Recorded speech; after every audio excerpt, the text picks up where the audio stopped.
Hey everybody, Crowe, Central 21 Crowe Realty back with you once again. Today we're going to talk about a question that I get from people, especially people that I know who are maybe thinking about getting into the business, and maybe some folks who have been in the business for a little while, but they're kind of doing it on a part-time basis. And people say all the time, can you do real estate part-time? Or I think I might get my real estate license and do it part-time. There are many folks who will say, do not do real estate part-time. I sometimes fall into that category, but there are a couple of caveats. Here's what I'll say. I actually started selling real estate part-time.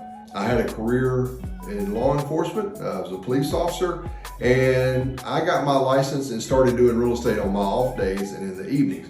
However, I had grown up around the business, and both my parents were in the business, and I had them to help me when I was not available if something came up or something needed to be done while I was at work.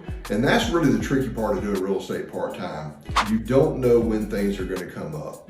It happens all the time. It's not necessarily, yeah, you can show property in the evenings, you can show property on the weekends, but when you have a transaction under contract and things maybe get a little sideways, there's going to be a lot of discussions that need to be had with the buyer, the seller, the other agent, the lender, the attorney. And all of those folks are generally going to want to do that during business hours when you may be working at your other job. So that's where it really becomes an issue for a lot of folks is really being able to handle the transaction management side of it, outside of just showing the property or writing a contract or going on a listing appointment. What I would say is if you are going to do that, make sure you get with a company or some folks, maybe with a team that has some things that can help you, that can provide you some services when you're not there.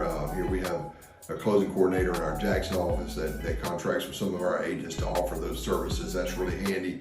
Or maybe you might want to join a team where there's some other people to help you. It's not a bad way to get started, get a little bit of experience, but as I always say, eventually, if you're going to do this with any seriousness and you want to make a career out of real estate, you really need to do it part-time. And what that comes down to, it's a tough decision.